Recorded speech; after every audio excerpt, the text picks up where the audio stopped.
Happy Friday and welcome into the CHGO Blackhawks Podcast. I'm Jay Zawaski here with Greg Boysen and Mario Tirabassi. And with us today, ascending from on high to come hang out with the scrubs, with the peons, it is our old pal, Steven. Old pal, huh? Well, I mean, we don't see you anymore. We don't see you anymore. We're always in production meetings when we walk in. Yeah, friendship's a two-way street, buddy. I mean... I say hi every time I see you. We still have our Greek heritage, which will never tear us apart. But, you know, Greg and Mario. It just doesn't feel as magical as I it had a once Greeker did. Easter than you did this year, did. Steven. You did. That's fair. All right. Enough nonsense. Enough horseplay. There's too much to get to today. Kyle Davidson has spoken. We're going to update you on that. Dun, dun, dun. We have news, an update on Jake Guentzel. We're going to attempt to get to our top 10 Finns. It's on the docket. Probably not. Yeah, we'll see. We'll see on what the lower happens. third. It's on the lower third. We could say we have a list and we'll show it to you later Yes. and move on. And we're going to have Petey, our pal Steve Feeders from PHNX, coming on to preview the Cup Final.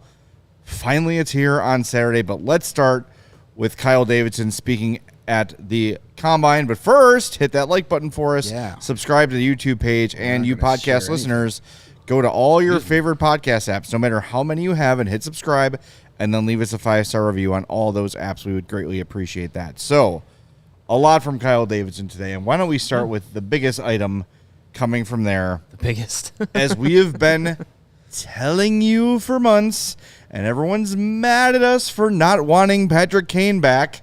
We hate Patrick All Kane. we've been telling you is to stop setting yourself up for disappointment. And guess what? Who told you the same thing today? Kyle Davidson. Kyle Davidson. It is not happening. Thank you, Kyle. Not for just for saving us to have this discussion 30 more times this summer. Yes, it's just this isn't something that we've concocted up to say we are anti-Patrick Kane No. coming back to the Blackhawks. It is an organizational decision, and if you've ever had a very long-term significant other, and then you've broken up, and it was a very emotional situation, how often do you go back to them and say, hey, remember all that? Let's put it behind us and get back together. Very, very rarely. I may have been guilty of that once or twice, but that's All right, well, Hindsight. It's always Never mind. 2020. I shouldn't have done that. Is probably the right way never to go. mind. I should have been. Anyways, I should have been more like. they're Kyle not Davidson. signing him, is my point. Yes, My good, 27th trip around the sun would have been completely different had I pulled a Kyle Davidson. Yeah. So Anyways, there you go. I mean, yeah. and that, I think, and it was misconstrued and misheard many, many times.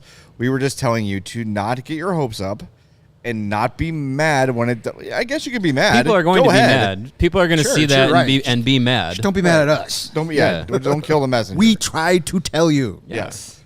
We tried to tell you. It's not fun being the sensible podcast. No, it's not. no. It's not. It's much more fun to be the the knee-jerk reaction, make up crap, get angry podcast. But sometimes you need to just be the voice of reason. Well, we got a $2 super chat from my old friend Cricket here. He's she's- not coming. What? Oh, nobody's happier that you're here than she is. I miss you, Cricket. I don't have a Cricket on Bears.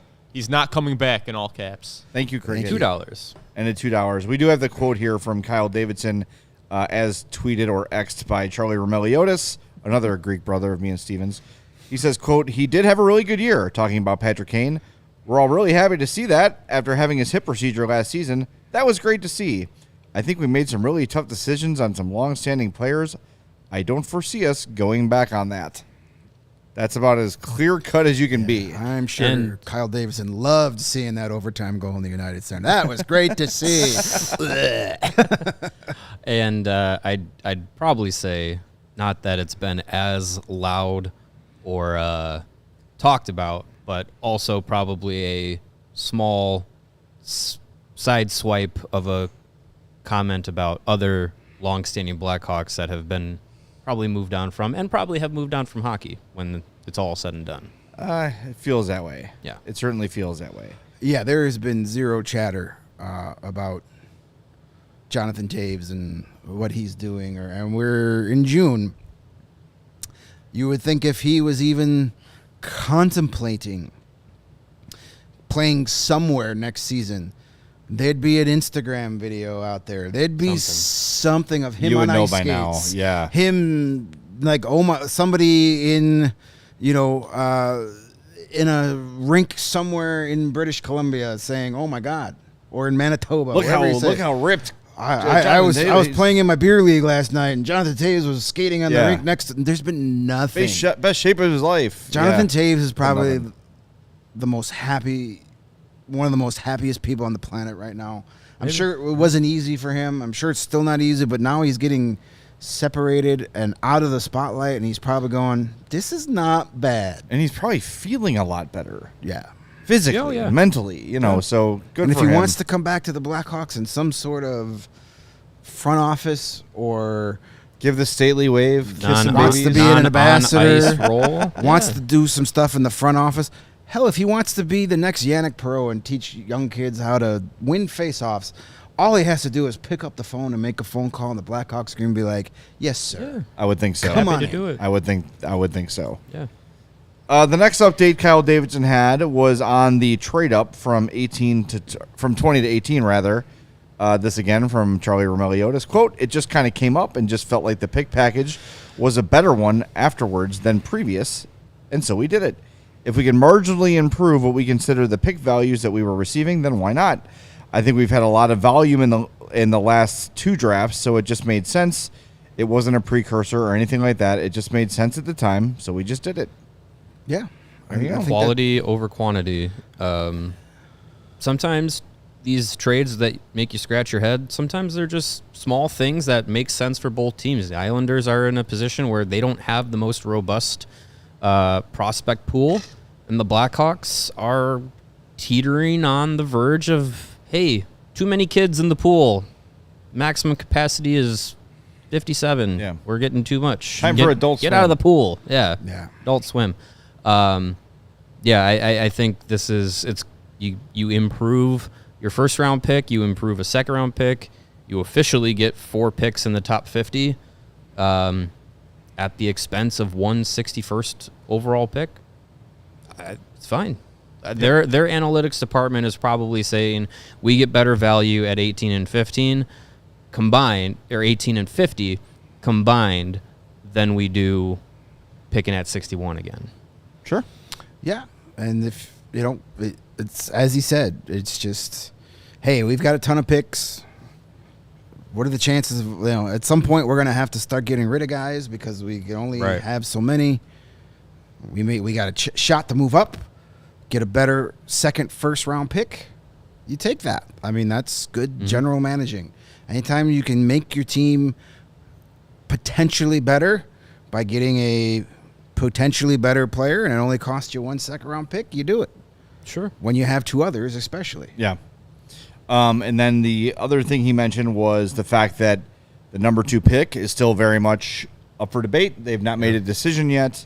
He kind of alluded to the fact that maybe they thought by now they would know, but they're not totally convinced yet. Yeah. Which is good. Do your due diligence. I get to see Demidov here in what is it, next weekend or the It's weekend? the week before the draft. Yeah. They're having basically the Dan Milstein draft combine. Yeah. The Milstein draft party. Yeah. But I know Demidov will not be skating because he's got an ankle injury going on, but they'll get to talk to him, Yeah. pick his brain a little bit. So, look, and I think we've been pretty clear on this. Like if it's Levshunov, if it's Demidov, and even if it's Caden Lindstrom, if they think he's the guy and they feel good with his medicals, I'm kind of good with all of those. When I look at Demidov and what we've read about him and his projections and his comparisons, it's really hard for me to not be a little disappointed if he's not the pick. Yeah, I mean, there's pros and cons to all of these guys, and I think if you I can be talked in from what is said leading up to the draft from the scouting department and what's said after from Davidson and Mike Donaghy and all those guys. I can be talked into pretty much anybody that they take number 2 overall within reason. Lidstrom, Levshunov, Demidov. I feel like those are probably the main 3 that you're thinking of. But if whoever they take with the pick, I don't really see the downside to any of them. I personally still think Demidov is probably the way to go. I'll be happy with any of the 3 of them because not only are they arguably the next best players behind Macklin Celebrini in this draft class, they're all in that like 2 birds with 1 stone kind of prospect. Demidov, you get the complimentary guy to Connor Bedard, who's pretty close to his level that you don't have in your prospect pool. Or you get Levshunov, who is big, rangy, do-it-all, right-shot defenseman, likely landing on your top pair in the next couple of years. They don't have a guy like that in their system. Or if it is Caden Lindstrom, big, down-the-middle, dynamic, two-way centerman that you don't have in your system. Any of the 3, I think you're going to be happy with. I'm just trying to fast forward to the 3 of us in Vegas coming up here, which we're officially going. And we're sitting there doing this live show. We're going to do a live show during the draft, first round anyway. And what that reaction will be if it's Levshunov or Lindstrom. And I think with Levshunov, I'll say, okay. With Lindstrom, I'm going to be a little bit more concerned because of the injury thing. And I think the fact that you're picking at 2 and hopefully this is the last time you'll be picking this. I mean, I don't care if they pick high every year as long as they're not finishing. I don't mind if they keep winning the lottery. That's great. Yeah, I don't mind if they pick 2 next year because they moved up from 13 to 2 or whatever. That'd be great. That's fine. Yeah, but finishing with the second. I just don't. I want as few question marks as possible at that number 2 pick. For sure. My thing is, I want it to be Demidov.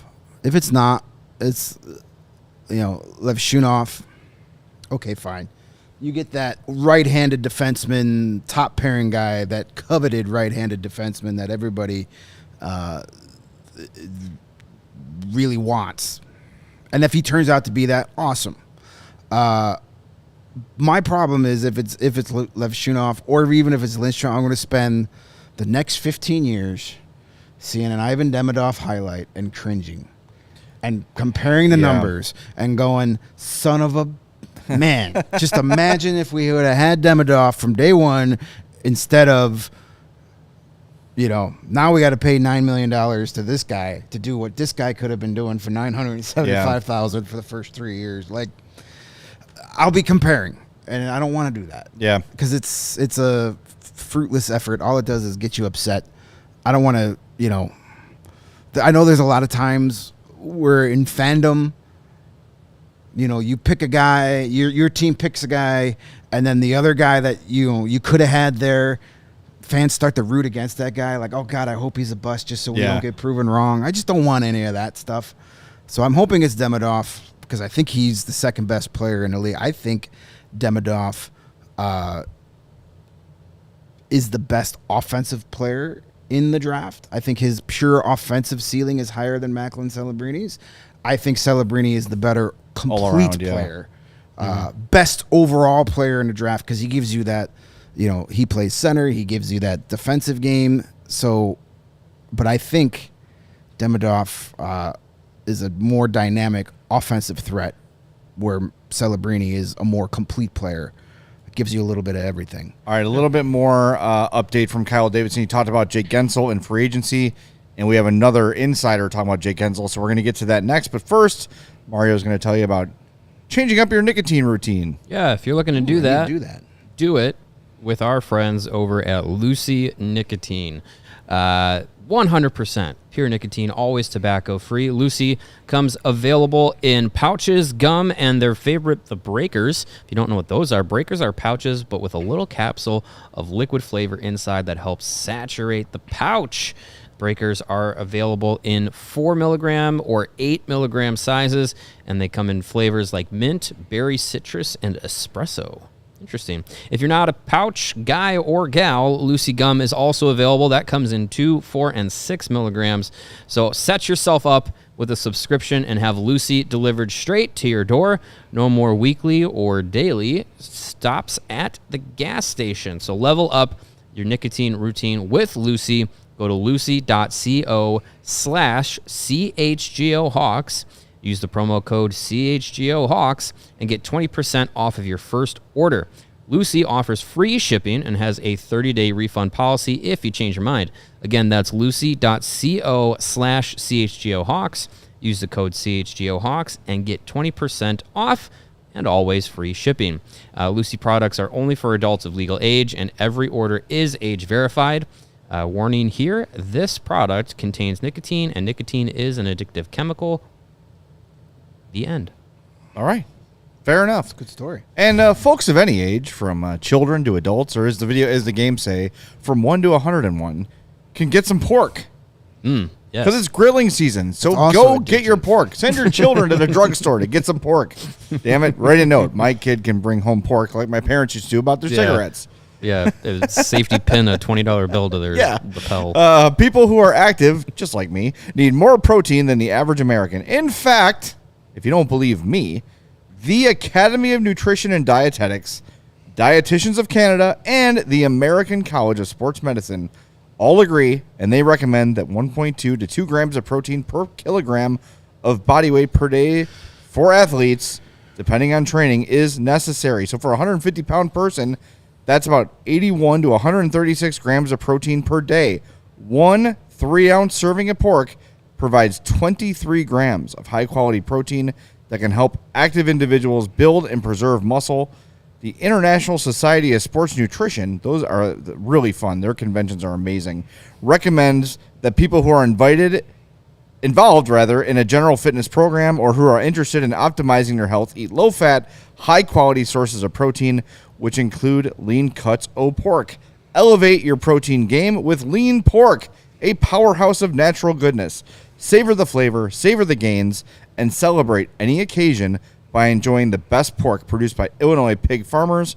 From your sausage to your bacon for breakfast to pulled pork or juicy chops right off the grill, it's an entire season dedicated to pork and the people behind the product, paid for by the Illinois pork producers. Generations of commitment. And I got to tell you guys, the juicy chops hot off the grill, every time I read that, my mouth waters. Mm-hmm. Yeah. It's very weird. Like, it's just like an automatic, like a Pavlov's dog kind of a thing. Yeah. Steven, how much pork do you intake in the course of days? I actually had some yesterday. Okay. So, Good. And that was probably a good 16 ounces or so. You're the most Oh, active that's- about all of us. that's- So that's you need plenty. that protein. That's plenty of That's a lot of pork. Yeah. That'll get you I covered. think I eat like 300 grams of protein a day. Yeah, you're That's a lot of protein. Steven's It's a lot of jacked, protein. unlike us. That's fine. Give me a donut instead. Yeah. You know, they have working out, I mean. protein Pork donuts now. It sounds terrible. Okay. Well, Wasn't it? Who was the old? Who was the Just bear? trying to- I'm Was just there a- trying to who bring was the old, some knowledge oh, to the man. table. Jeez. Someone in the chat's gonna know. Some old Chicago bear was like selling healthy. Roberto Garza. Yeah. That's right. When I look at Roberto Garza, I think that's a healthy individual right healthy there. donuts. the healthy donuts. Like John Belushi and little chocolate donuts are always on my training table. Exactly. Yeah, I've seen those here. All right, let's update They had Kyle Davidson 5 on. grams of protein in their cake donuts. See, that's Yeah. good. Yeah. All right, we'll get those. And We'll shove some 1,700 pork in them. calories. We'll make a pork Well, sandwich you know, with the donut. How many calories you need as an Yeah, offensive that's I've had a that. chicken sandwich with a donut. Get the sweet and the salty. Perfect. Yeah, See? do right. They do sandwiches with donuts. Yeah. As- Spicy as the chicken buns. sandwich with in between glazed donuts. Good stuff. I've gotten it. It's They delicious. they got pork sandwiches too. If you go down their They menu, do? they Really? do. Yeah, it's like a pork tenderloin Interesting. sandwich. I mean, it's do right chicken and donuts, but they also Yeah. have a pork one. All right. Well, I Right. guess I'll have to go there. Oh, well. All right. So now Jake Guentzel, who, if you missed yesterday's show, or 2 days ago, I think is when it first came out, Elliot Friedman was on Jeff Merrick's radio show and kind of was like, I was asked to make a surprise free agency prediction, and he predicted Jake Guentzel to the Blackhawks. So talked about that a lot on yesterday's show. Today, Kyle Davidson was asked about it, and just in general spending money on free agency. Quote, for me with free agency or trade or whatever, because players you trade for could have term, it just has to make sense. This is the way we approached last offseason as well. If it makes sense and we feel there's value there, then it's something we'll explore. Another quote, you talk about and you think about everything and you evaluate every situation that could present itself. Trade, free agency, the different players available in the draft. They just have to make sense in the grand scheme of things. If they don't, you move past them. If they do, you consider them. And even those, they probably never happen.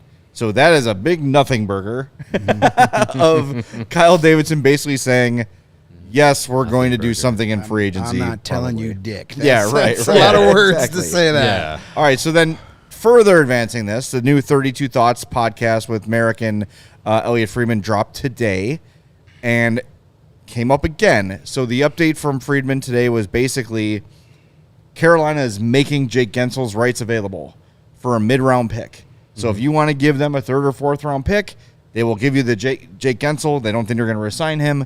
The rights to negotiate with him.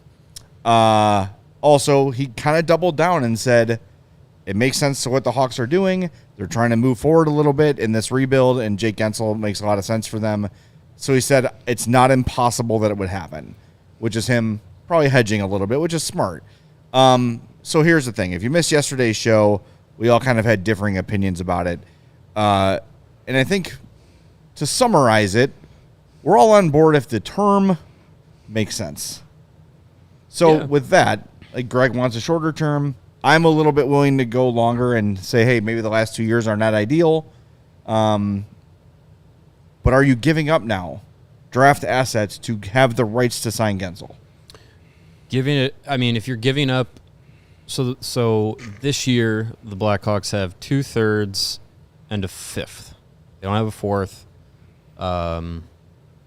If you're giving up the fifth, sure, I don't think twice about that. So long as trading something for his rights means there's already been a wink conversation that says, hey, if we trade for you, like, we're getting something done, or there's already mutual interest or whatever.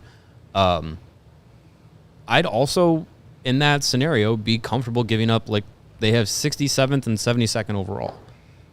If you want to give up 72nd overall, the latter of their third-round picks this year, to secure talking to Jake Guentzel and getting a deal done, and if we're talking 6x8, which was predicted by Daily Faceoff, based off, I forget the metrics, but that was kind of the prediction of the contract, market value, everything for Guentzel. If you want to save a little money and give him an extra year, 7x7, that's an option too. I still feel like, one, Friedman bringing this up again, like he's not someone that's just going to talk out of his ass just for the fact that he wants to do it. And if he does, he says so. Right. Yeah. Bro. And two, I feel like, paired with what Kyle Davidson said at the end of the year, paired with what prominent guys like Seth Jones and Nick Foligno said at the end of the year, I'm publicly and I'm sure privately to Kyle Davidson's face, they don't want to go through another year like they did last year or the year before. So at some point you have to look to make improvements. And I think if there's mutual interest from both Chicago and Jake Guentzel to make something work, I think that's the kind of guy that you bring in, that you pair with Connor Bedard. You have around younger guys like Lucas Reichel, Philip Kurashev, Frank Nazar is likely going to make this roster at some point this year. You have to start playing some hockey that is higher quality, and Jake Guentzel's a guy that improves that roster. And sure, if you're paying him $8 million, $7 million down the road, and you're talking about a contending team, if he's first line Jake Guentzel at 35 years old making $8 million, you probably look at it and you're like, something went wrong here, because that spot should have been taken by somebody else that you've tried to draft and develop and whatnot, because those are the guys that Davidson is clearly investing in these high draft picks and these guys that he's pinpointed as his guys through the draft that he wants to develop and be part of the next wave. I don't know. I think it makes a lot of sense to try and improve, and I think, as much as we hem and haw about not getting in salary cap situations, I think the Blackhawks are still far away from having to worry about salary cap hell, quote unquote, if it's 4 or 5 years down the road where this money now starts to hurt you. But if we're talking, all right, so if we're talking 7 by 7, which to me that cap hit feels a little low, but maybe Guentzel likes too many years. It's too many years, but at the same time, though, 7 years from now, $7 million is going to be $4 million. Sure. Right? Yeah. But it's $7 million you could probably be spending on a younger, better player at that point. Yeah. Well, I know I'm not can- giving him a you- no movement clause. You can also front load a contract to make the actual dollars, the actual dollar hit different. Right, I don't care about that. I just They think did that it's- with Andreas Athanasiou. Right, So but if the you cap hit is so if still you the same. sure, I but don't care about the actual money. That's sure, not but my if you're money. looking to if you're 5 years into a 6-year or 7-year contract with Jay Guentzel, let's say that he's got a modified no trade clause or something, not completely full no movement, Yeah, but like a 10 team or 10 team or a something, yeah. 15 team or something. Yeah, the cap hit is still high, but the actual dollars, like when you get down to like trade deadline time, that's a consideration that teams have more than the actual cap hit, because the cap hit, let's face it, like it's imaginary to some teams. So it's the actual dollars that they actually have to pay a guy. So if you front load it, you could say in those first 4 years you're going to make 90% of your money or whatever. There's ways to make moving something like that, if you ever get to that point, easier. Yeah. I'm just not a fan. I like Jake Guentzel. I think he obviously makes his team a lot better. I just don't want the long-term deal. Now is not the time for that, to be giving 7-year deals, 6-year deals to guys who are going to be 30. Now's not the time. Will be a time and a place for that. It's just not now. If he wants to come here on a 3 or 4 year deal, awesome. And pay Awesome. He's not overpay the hell out Yes, of him. dude. Be like, I'm here's all for $40 that. million. Beautiful. Done. Yeah. I would not lose a wink of sleep over that. I just don't want this super long deal, because now is not the time. You can improve this team without giving a 7 or 8 year contract. There are plenty of guys to make you go out and get a combination of a Max Domi, a Jack Roslovic, Jake DeBrusk. Dakota Joshua is another guy I'd love to see in a Blackhawks uniform. Those make your team better, along with 2nd year of Bedard, full year of Nazar, hopefully an improved Reichel, a healthy Taylor Hall. Like, those guys make sure you're not playing Colin Blackwell, Taylor Radish, and Reese Johnson every night. Yeah. Which makes your team better. No offense to those guys, but let's just call it what it is. We're not at that point yet. Look, when we go back to the last Blackhawks Cup run and how it was built, we're entering the portion of the rebuild where you go out and try and get a Patrick Sharp on the trade market, or you go out and you trade for Andrew Ladd. That's the point. Those are the type of moves I'd rather see. Go get those guys that are either just doesn't have a spot, or getting forced out on a talented team that's ready to be, that's 24, 25, 23, ready to be a full-time. Those are I know. Yeah, it's like a couple years ago, people were talking about Nick Robertson. Yeah. As a guy like that. We're at that point of the rebuild. We're in the go find a Patrick Sharp rebuild. The Blackhawks didn't make a big splash in free agency. In 2007, 2008, they finished with 88 points. They were 6 points out of a playoff spot. That's when they went and spent big money on Brian Campbell and Christian Balhouet. They didn't spend big money on Marian Hossa till they got eliminated from the Western Conference Finals. You don't go get a Jake Guentzel when you're a 52-point team. You go get a Jake Guentzel when you got eliminated in the second round and you want to get to the Stanley Cup Final. That's the time for that, not now. Yeah, and You know I who think they traded for Andrew Ladd? Jay's guy. I don't want to talk about it. So who are you giving up to get Andrew Ladd in this scenario? Well, I mean, if you compare the two and their careers, a Lucas Reichel type player, someone like that. If Lucas Reichel has a better year this year, you can move him.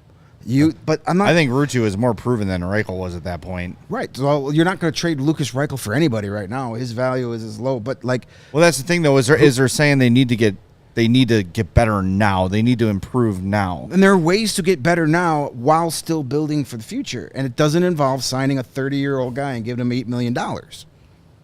I'm down with it if the term is right. Like, if it's going to be a long deal, it's got to be under 8. If it's going, for me, ideally, it would be a 4-year deal with a massive overpay, saying, "Thank you, Jake Guentzel. You're the man. Here's $40 million to come here for 4 years and get us over the bridge and help Connor McDavid thrive a little bit, and then we'll revisit things at the end of this deal. Like if you want to finish your career here or whatever, figure it out." But yeah, the $7 million, the 7-year thing. I don't know if Jake Guentzel is the kind of guy who's going to be great in 7 years or good in 7 years. I mean, he's a guy that's had injury issues. Like, Yeah. I think if you're the 7-year deal makes sense for a team that's like, we're going to win a Stanley Cup within 3 years with Jake Guentzel. Because then we don't care about the back end because we've won a Stanley Cup. We got a banner. That's forever. Blackhawks aren't going to be contending for a Stanley Cup in the first couple years of that contract. They're going to hopefully be contending in the back end of his contract where it might hinder you more than help you. Ash brings up a good point. Martin Havlat was brought in like as kind of that bridge before they were able to bring in Hossa, but that was a shorter deal. Right. That was not a long-term So if Guentzel thing. wants the Marty Havlat deal, awesome. Sign Yeah. it. I'll fly to Carolina and fly him back here and drive him to the United Center. Great, but I'm sure you he didn't doesn't. sign Martin Havlat to a 7-year contract. All right. Well, we've got a few more weeks to talk about all this stuff. We got our pal PD He's falling from asleep in PHNX the standing green by.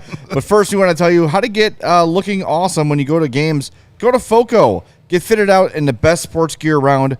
Hoodies, shoes, signs, bobbleheads, banana hammocks, and everything in between. If you're going to a baseball game, show your love with team-branded friendship bracelets. Share some with other Chicago sports fans. Whether it's jackets, the aforementioned beachwear, or even overalls, there's something for fans for almost every occasion.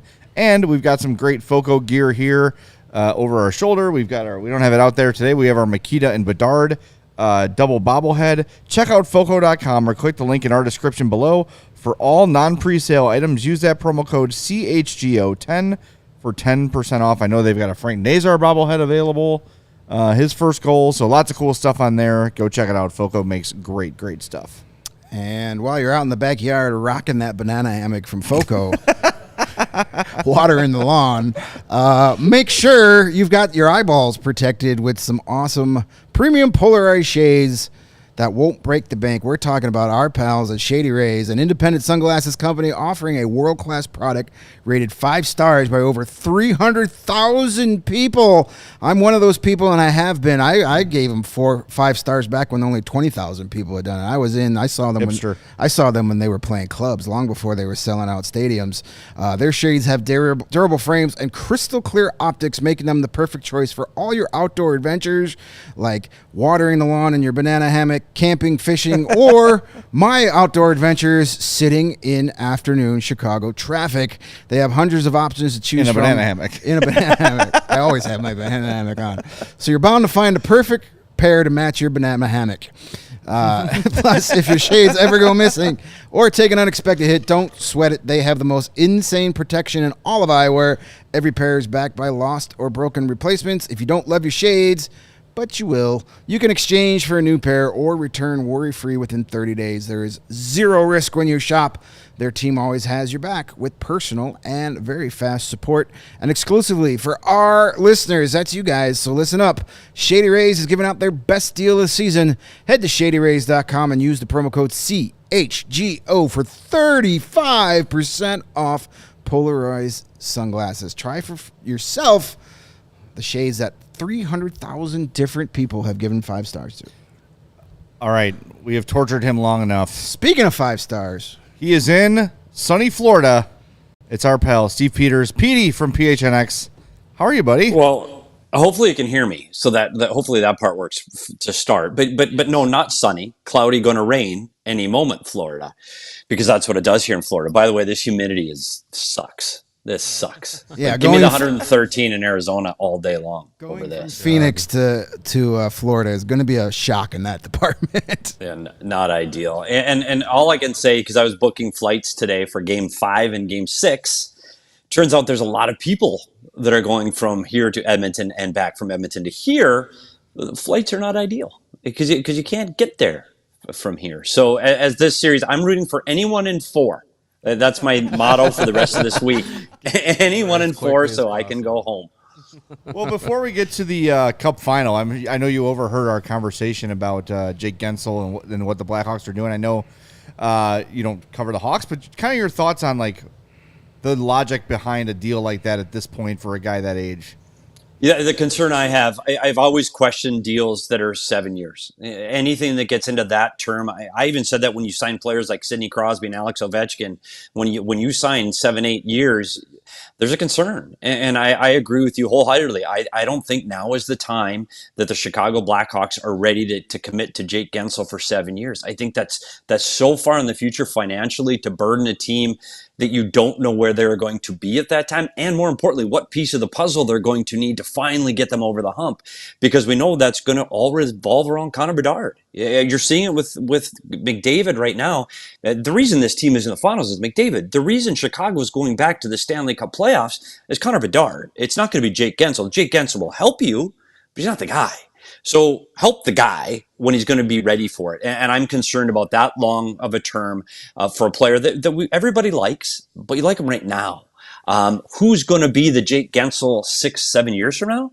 It's not going to be Jake Guentzel. So I'm curious to see, and I can only liken it to a player you just mentioned with Hall. John Chaika in Arizona signed Taylor Hall at the very wrong time in a rebuild, and he gave up assets to sign Taylor Hall.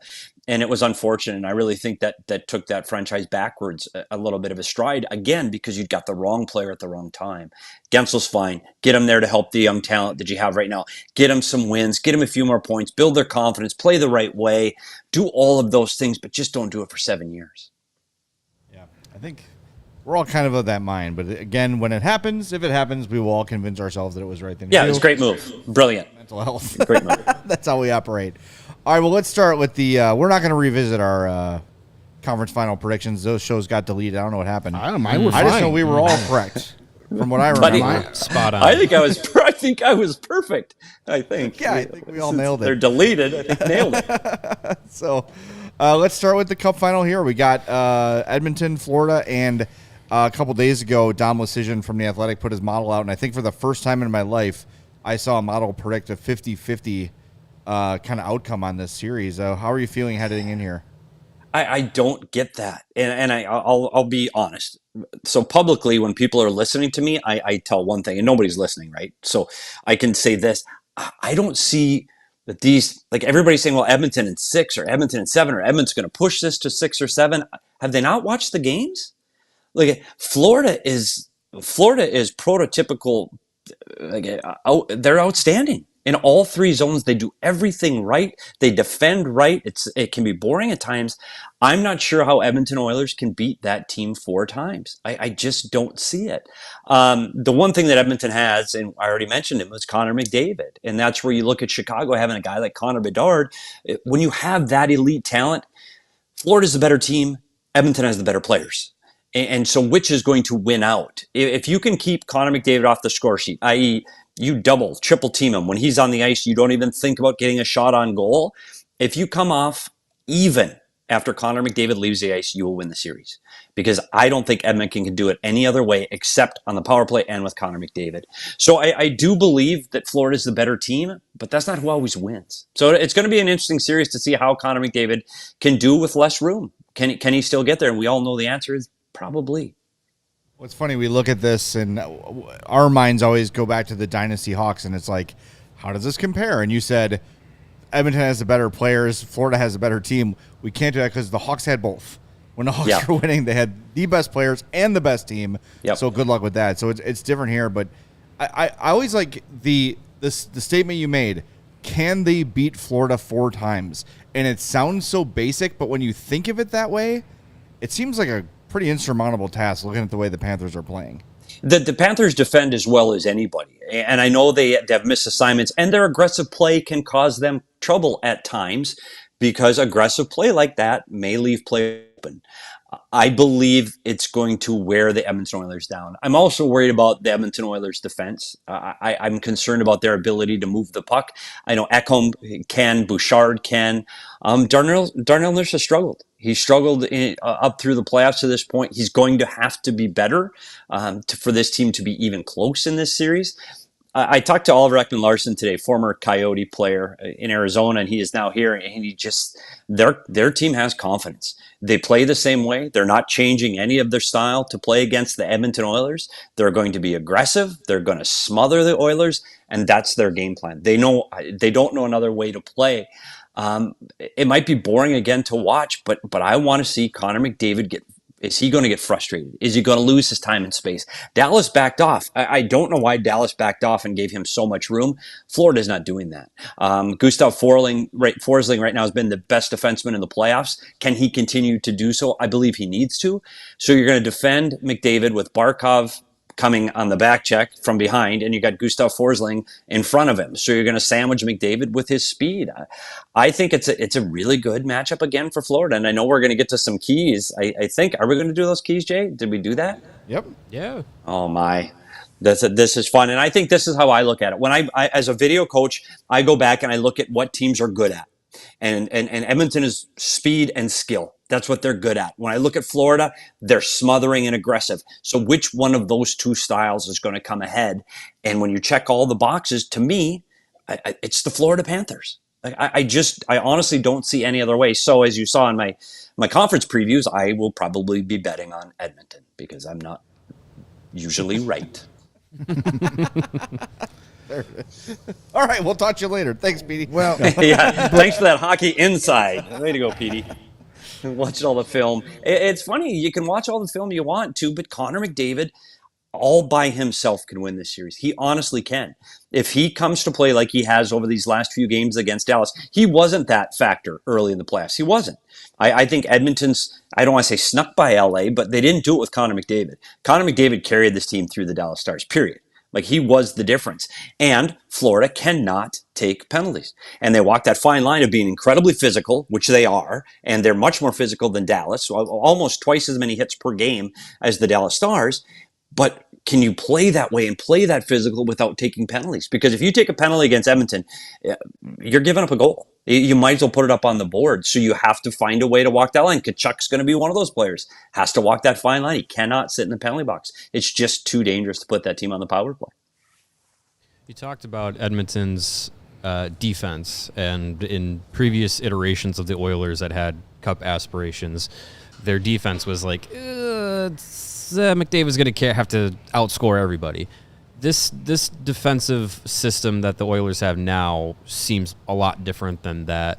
Do you think that, like, Bouchard's play and Ekholm's play in their own zone is enough to make the difference, play well in front of Stuart Skinner, who's going to need some help in this series to continue to play that he had at the end of the Dallas series? Do you think that that's enough to kind of overcome what Florida's pressure offensively can bring to the table?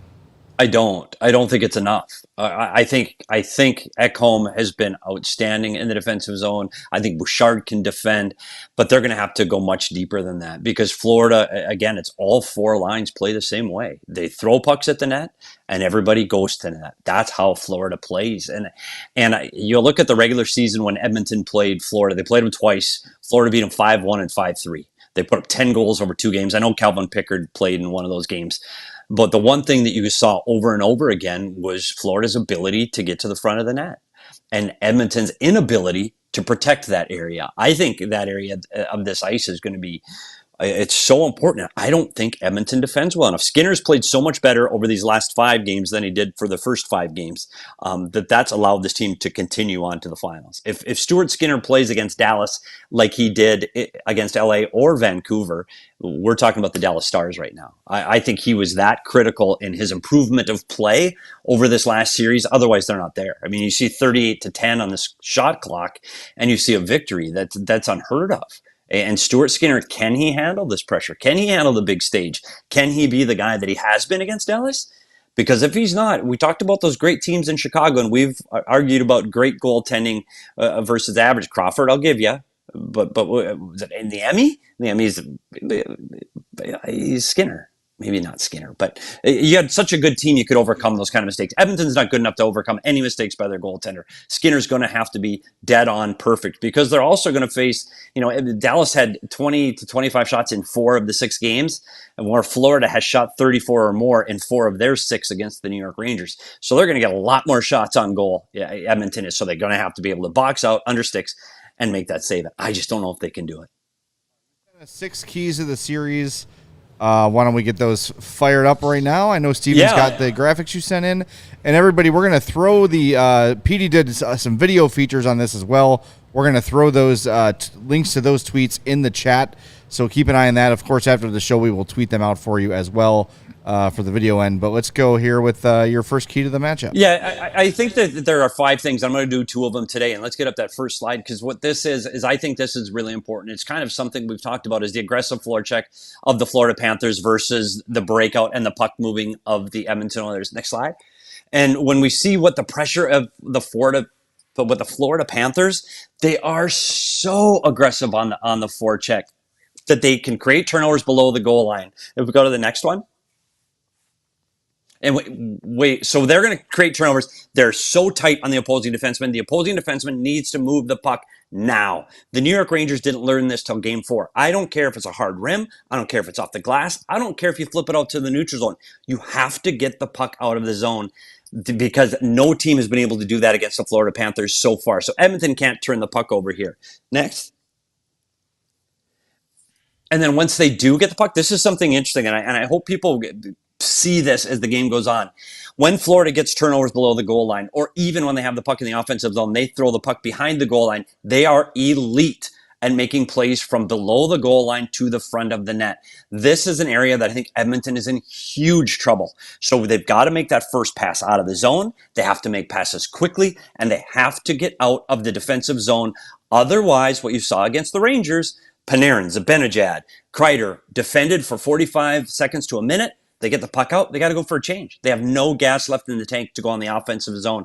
Edmonton's got to get the puck out. If they don't, this series honestly may be over quick. That's the first key. The second key is the front of the net. We've kind of talked about that already a little bit, but one thing that Florida does, their forwards get to the net hard and their defensemen get pucks there. They deliver them, and everybody knows where they're going to be. And Edmonton, to this point, has shown their inability to protect that area of the ice. So we go to the first slide. And here is Florida during the regular season against Edmonton. We talk about the house, protecting the house. Look at the Florida player inside. This is a pass that came from below the goal line to inside the house. They cannot give Florida these kind of chances, period. Like, they're going to have to defend the house much better than they did during the regular season, and what they did against Dallas, and what they did against Vancouver. It was a fault in their game that they're going to have to correct and find a way to protect this area of the ice. Next. Because when you look at this picture, again, this is against Florida during the regular season. When you see 3 Panthers closer to the goaltender than the first Edmonton defender, that's a problem. And right now, they have not shown their ability to protect this part of the ice. So those are the first 2 keys to get you through. I just sent a third one out now. We're going to get to the power play. We're going to talk penalty kill and what those 2 matchups look like, and the neutral zone, where I think Edmonton does have an advantage. So I know this end of the ice looked a little tilted, that it's a little more pro-Florida, but as we move up the ice, it's going to be a little more pro-Edmonton. So it is going to kind of even out as the rest of these videos come out. Well, make sure you're following PD on social media, on Twitter at @SPetersHockey for all the great content. So let me ask you this. So with McDavid's speed, right? That's the kind of the one guy with the ability to go from 0 to 60 in a blink. How does that change the way the Panthers defend, if at all? How can he, foil their best attempts to what they've done thus far throughout the playoffs? Well, that's the difference. And they haven't played a guy like Connor McDavid. Zibanejad and Panarin are nice players, but they like to play east-west through the neutral zone as opposed to north-south. Connor McDavid's blowing by you. He's going north. There's going to be a problem because the Florida defense like to hold the offensive blue line. and they want to keep pucks in to play in the offensive zone. So they'll challenge a player at the offensive blue line, and then they'll have that race in the neutral zone. That's a huge problem. You cannot do that against Connor McDavid because you will lose. Period. The other thing is they have incredibly tight gaps through the blue lines, meaning they're up so close to the opponent that when he gets the puck, they check him off the puck. Connor McDavid can receive the puck and get by you so quickly that those tight gaps are going to be a huge problem for Florida. I believe if they gap up like that against Connor McDavid, you're in trouble, because he is going to chip a puck by you and he's gone. Edmonton chips puck by defensemen extremely well. And they did it against LA, who has that 1-3-1 that smothers you in the neutral zone as well. They just chip pucks off the glass, and we're going to beat you to it. We'll just chip it off the glass and we'll race you, and we're going to win. So I think that neutral zone play actually favors Edmonton, even though to this point it's been how Florida's smothered teams because they haven't faced the speed of the Oilers. And I think that's going to be a problem. And I don't think, from talking to somebody on their coaching staff today, that they're planning on backing off. So their plan is they're going to hit them head on, and they're going to tighten those gaps, and they're going to be right in the face of the Oilers. I think Connor McDavid can get by that. So it is definitely and absolutely a concern. The other thing with McDavid that Dallas did not do is you need to defend McDavid when you have the puck. Meaning, I don't care if you're in the offensive zone attacking. If Connor McDavid is on the ice, you need to be above him. You're F3, you're top forward, you're extra forward in the zone. You almost have to play 3 defensemen when he's on the ice, even when you have the puck, because the second that puck turns over, he's gone. And I've seen so much film where Dallas just ignored him. He was the last player back in the zone. Oh, well, let's not worry about him. Puck turns over and he's got a breakaway. Florida's going to have to be, I'm telling you, they have to be above Connor McDavid, 200 feet on the ice, even when you have the puck. And if they don't, Connor McDavid can run away with this series. He is that good. You talked about how important Stuart Skinner is going to be in this series for if Edmonton wants to win. And you talked about McDavid and Florida's ambition to slow him down at the least. I don't think you can ever stop him, but slow him down is a better goal, a more achievable goal. If they're able to accomplish that and slow down McDavid, does that now make Zach Hyman the second most important Oiler behind Stuart Skinner as far as success? Or does Florida's style of play kind of neutralize him too? The one thing Hyman you're going to notice, and you've always noticed him this season, is his ability to do things on the power play. And I think the one thing that McDavid can drive the net with his speed, but Hyman goes to the hard areas, 5-on-5, he goes to the hard areas on the power play. He's going to cause some fits in there. And I know Florida defends extremely well, but you're going to have to make a choice now. Do I step up on McDavid because he's driving the net, or do I get underneath Hyman's stick because he's going to tip and screen and he's going to be a problem? And I think that's where Hyman's going to come in. I do think the secondary players for the Oilers have been better. I like Holloway. I think he's been a factor in this series so far. Hyman has been outstanding, and his ability to play both sides of the puck, he's going to be key. But I really look at their defense too. And I think the other guy we haven't talked about is Darnell Nurse is a guy. If the Oilers are going to win, Darnell Nurse has to be better than what he's played 5-on-5 to this point. His stick's going to have to be better. He's got to defend better. And almost most importantly, he's going to have to be more physical. Because that part of the game, Edmonton, Kane's physical. But Kane sits in the penalty box because he doesn't know where that fine line is. I think Nurse is going to have to be the guy that brings that physicality. Holloway's going to have to bring some of that too. You're going to have to see that part of it. And we talked about Corey Perry, a former Chicago Blackhawk great, Corey Perry. When he got back in the lineup, I know he's not fleet of foot and he can't skate anymore. All of those things are true, but he's incredibly smart. And he goes to the right places. He's a guy that could get under the skin of the Florida Panthers, which can draw penalties. And on the other side of it, he knows how to defend, he knows where to put his stick, and he knows how to play the game right. So those extra ancillary players for Edmonton, McDavid's going to drive him there. Have to have him. But the ancillary players are definitely going to be the guys that help him get over the hump. Do you feel like Florida is in a position where anybody could get under their skin? Because that seems to be one of their difference makers is what they do kind of away from plays or between whistles or those little things that in the playoffs you can get away with them. It seems like Florida's the team that in that aspect, I don't know if you want to call it gamesmanship or whatnot of the Stanley Cup Final, but that seems like something that is more their MO, that they won't be subject to being rattled in any way by what Edmonton might do. Well, the one thing is that's how they play all the time. and they're used to playing this style of hockey. And it's surprisingly Tkachuk's ability to back off. I know I talked about Tkachuk, but his ability to stay out of the penalty box in this series has been incredible, and it's been a big difference. They've been the one that he's a pain in the ass. He just is, and he is going to do that, and he's going to drive. Tell you what, he's going to drive Kane crazy out there. And you're right, this team seems to find a way to get in those scrums after the whistle, but come out of there clean and not go into the penalty box. They just know how to walk the line because that's how they've always played. I think Tkachuk's the one player that you're going to have to keep an eye on with that. I think he's the one that sometimes the temper gets too much, or Cousins. Cousins hasn't been a factor, hasn't played. So if he gets in the lineup, he's another guy that I get worried about sitting in the penalty box too much. But you're right. This is a team. Edmonton hasn't had to play a series like that yet. They haven't. A little bit with Vancouver, but not like Florida's faced with every series they've had, the pushings. I mean, you got to fight with Pasternak.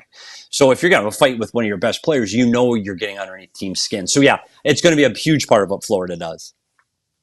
Can you, that was absolutely phenomenal breakdown, by the way. Thank you very much for that. And every year we kind of joke about it. Every year, Sasha Barkov wins the most underrated hockey player in the world thing. If a Conn Smythe happens for Barkov this year, can we scratch that off and just start calling him what he is, one of the best damn hockey players in the league? I mean, tell our listeners what makes him so special. Underrated, underappreciated. Can we stop with that yet? Is that a thing? He plays all facets of the game the right way. So when you watch him offensively, incredibly skilled, can move the puck, can get the puck to the net incredibly well, incredibly skilled. But you watch his ability to defend and back check and get his stick on the ice in the right lanes and defend in the defensive zone. Great off of the face-off circle. Every single facet of the game, he does well. And you're right. If he wasn't in Florida and he's playing in Pittsburgh or New York, we know who he is. But he's in Florida, so you kind of go past him a little bit. He's outstanding. He's going to be, again, Florida's going to. Tkachuk drives the emotional bus. Barkov drives the skill bus and the team bus. Drives the bus too. Wow, he is talented. Yeah, making it look mean. Just hope he has a different helmet. Yeah, different helmet. Hopefully, yes, exactly. All right, Petey, we appreciate it, man. Thank you so much. Enjoy the humidity. Enjoy the misery of Florida. Do you have an official a call on the final here? Yeah, I take Florida in 6. All right. Okay. All right. Thanks, guys. Call me anytime. I'm here, so call me. I'll be in Edmonton. Actually, on a couple of those days, I'll literally be traveling for 14 hours, so you can catch me at an airport, I'm sure, if you need me like for some content. You've got the link. You call it anytime you want between 2:30 and 3:30 Chicago time, and we'll throw you on. We'll get some updates going as we go here, because I do think it's going to be – I don't think this is going to be a 5-4 games. I think we're looking at, especially game 1, I'm guessing 2-1. So, again, look for an 8-7 Oiler win. I'm picking 2-1 or 3-1 for Florida in game 1. I just don't think there's going to be any room out there in game 1. So, I'll be here. I'll check back in, guys. I appreciate you having me on. All right, buddy. You make this entire show sound a lot smarter, so we appreciate it. Not better looking, though. Not than you three. Well, no, we know that. Thanks, guys. We'll see you soon. Take care. Thanks, Petey. That is PD Steve Peters from PHNX. Check out the PHNX Hockey Show. Yeah. They're still doing it. It's good stuff. I listen to it all the time. PD is wonderful. Make sure you're following him on Twitter at @SPetersHockey. Yeah, I mean, PD is so good and well respected that he was making scouting packages for Emily Kaplan and the ESPN crew during the season, so they can sound smarter. So we saw a couple comments in the chat that, the Blackhawks should hire him for their studio now. I mean, that would be amazing. I don't think he wants that gig. I don't know. But I'd love that. He'd be great. I mean, energetic on the air, knowledgeable, good personality. Got the personality. Understands the social media aspect of things, can produce his own stuff. I would love it. Does he want to trade Arizona weather for Chicago weather? It's beautiful here in the winter. It's beautiful here 3 months out of the year. Yeah. Today's one of those days. It is. Just have them here now. That's true. It's like this all the time. Global warming. It's real. Chicago is weird now. It's like only super cold for like a week, and then it's kind of tolerable. Yeah, it's kind of like spring here most of the year. Yeah, it's really, really strange. It's God weird. You know what else is strange? I'm sweating from that. That was a lot. That was good. You know what else Good is stuff. strange is over 140 people watching and only 57 likes. Those numbers don't jive.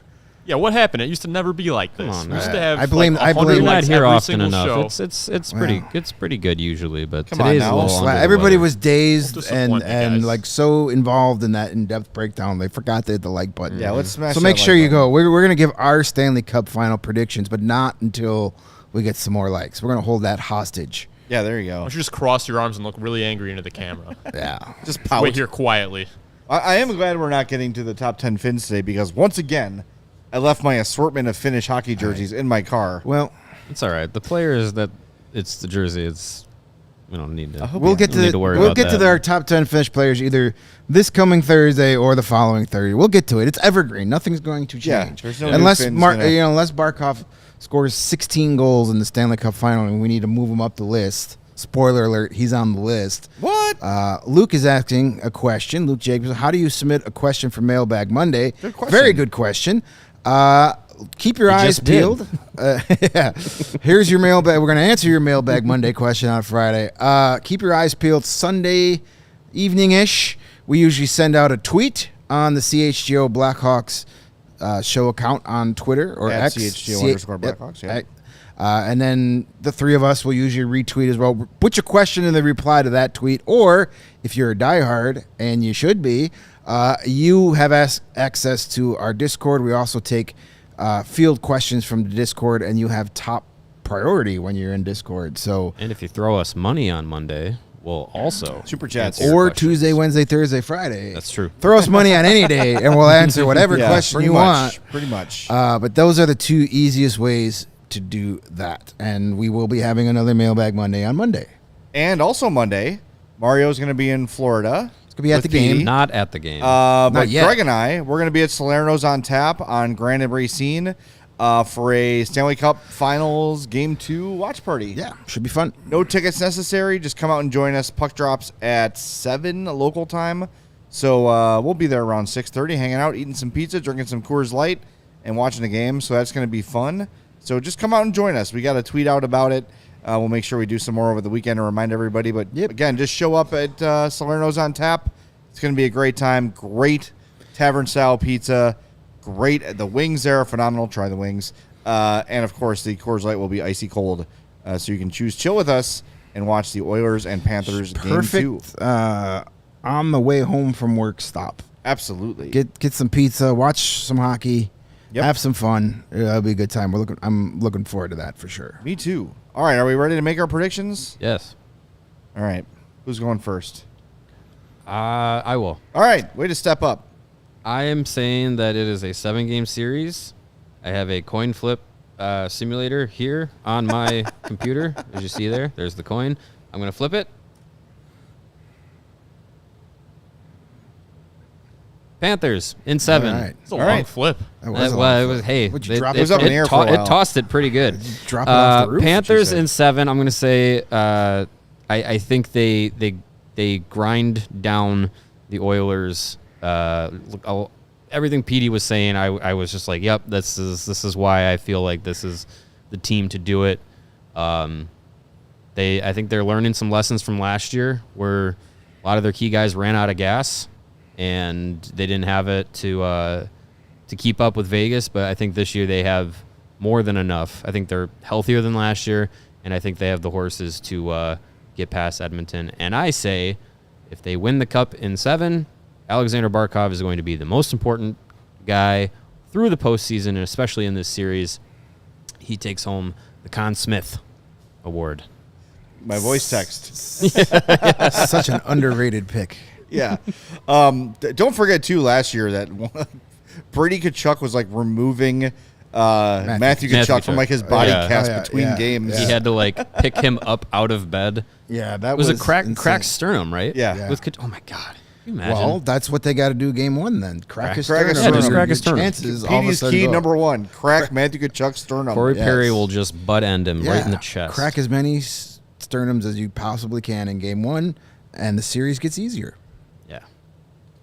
I'm next. Yeah, might as well, since you guys have the same thing going. Well, spoilers. Geez. I'm going to take the Panthers in 7 as well. The graphics already been there, right? With Sasha Barkov winning the Conn Smith trophy because he's awesome and has really shown how special of a player he is, shutting down the the superstars for whichever team he has played against. And he's got the biggest challenge of his career in this series. And I'm done calling him overrated. I want him to show the world Underrated. I am effing great. I am Marian Hossa. If Marian Hossa was a center, respect me. What is it? Acknowledge me. All those things from Barkov. Like Petey said, I like the Oilers. I'm actually hoping the Oilers win because I do want to see McDavid get his cup. But Florida is too battle-tested, too deep, too versatile, too adaptable. They've got an advantage in goal. They're deeper. Yes, McDavid's the kind of guy that can put a team on his back and win a series on his own, but I think Florida is just too tough for them. They're too prepared. I think Paul Maurice has done a great job keeping things loose, keeping the team relaxed. It reminds me a lot of how John Cooper has done things with the Tampa Bay Lightning in years past. Just there's a very business-like vibe about the Panthers, like an expectation to win. Mm-hmm. And I know this is a little bit niche, but if anyone watched the Women's College Softball World Series last night, the Oklahoma Sooners, when they take the field, know they're going to win. And guess who else knows that? Their opponent. That's huge. That mindset of we are going to kick your ass and there's nothing you can do about it goes a long way. And we've seen Edmonton be fragile from time to time. Have not seen that from Florida. This is their year. It's their destiny. They're going to win it in 7. All right. Well, I am picking the team I picked to win the Stanley Cup before the season started. The team I picked to win the Stanley Cup before the playoffs started. You have to. I'm sticking to my guns. It's the Edmonton Oilers in 7 games, and our Conn Smythe winner will be Zach Hyman. I know many people automatically think, oh, the Oilers win, it's got to be Connor McDavid. But Zach Hyman leads the entire playoffs with 14 goals. And there's only one other person still playing that has 10, and that's his teammate Leon Draisaitl. If the Edmonton Oilers are going to win this series, as Petey said, it's going to be because of the success on the power play. They're going to have to figure out a way to get under Florida's aggressiveness and turn that into power plays. And if that happens, Zach Hyman is probably going to have 3 to 5 goals in this series and probably some big ones. He has a shot to finish the Stanley Cup playoffs with 20 goals. That's a Conn Smythe winner in my book. If you truly believe that, right now, our friends at DraftKings have Zach Hyman as plus 10,000. Oh, I'm throwing some money to win at the that. Conn Smythe. Put a dollar on throwing that. some Plus money. 10,000. So we'll just go down the list here. Hyman plus 10,000. Sam Reinhart plus 7,500. Blackhawks legend Gustav Forsling plus 5,000. Carter Verhaeghe Gustav plus 2,200. Forsling has better odds than Zach. That's Hyman. crazy. Then the Well, guy they think Florida's going to win, though. Then the guy leading all the playoffs I in know. goals. That's insane. Verhaeghe plus 2,200. Bouchard plus 1,100. Draisaitl plus 950. Tkachuk plus 550. Bobrovsky plus 450. Barkov plus 400. And McDavid plus 190. Where was Skinner? Did I miss him? Let me He's see. even further Skinner is down. plus 15,000. Oh man, I may put $5 on Skinner and $5 on Hyman. I mean, And then- even if you look at, like Sam Reinhart is a guy who in a series could pump in like 7 power play goals. Yeah, You know what I right, mean? yeah. Like some of these long shots, and they're long shots for a reason. Like, do you like Brandon Montour at plus 30,000? Ryan Nugent Hopkins plus 50,000? No, I mean those guys would have to have a 30-point series. They- Put a yeah. buck down on all Because of Yeah. the Conn Smythe is for the entire playoffs, not just the Stanley Yeah. Cup Final. So those guys, They'd have to.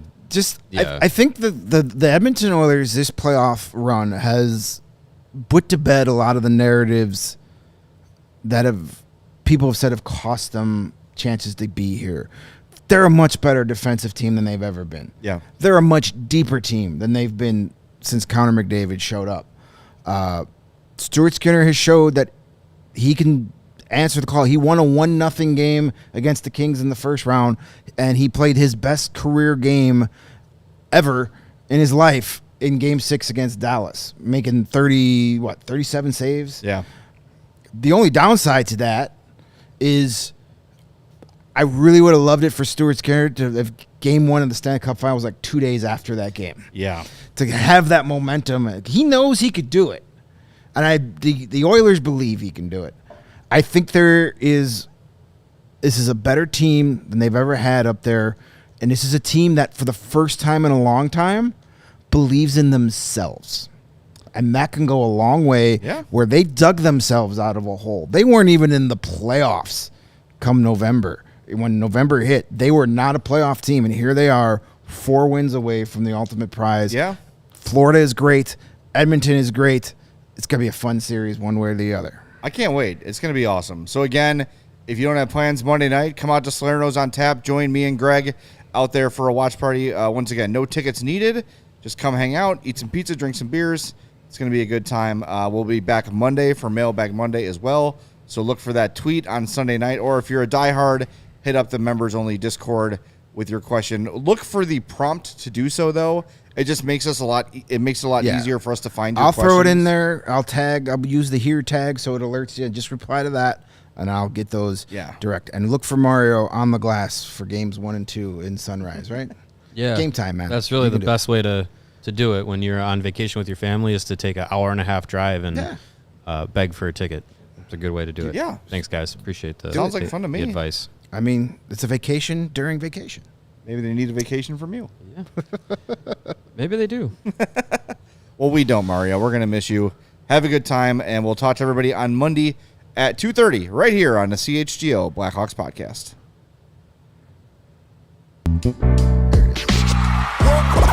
We all silly like the mayor.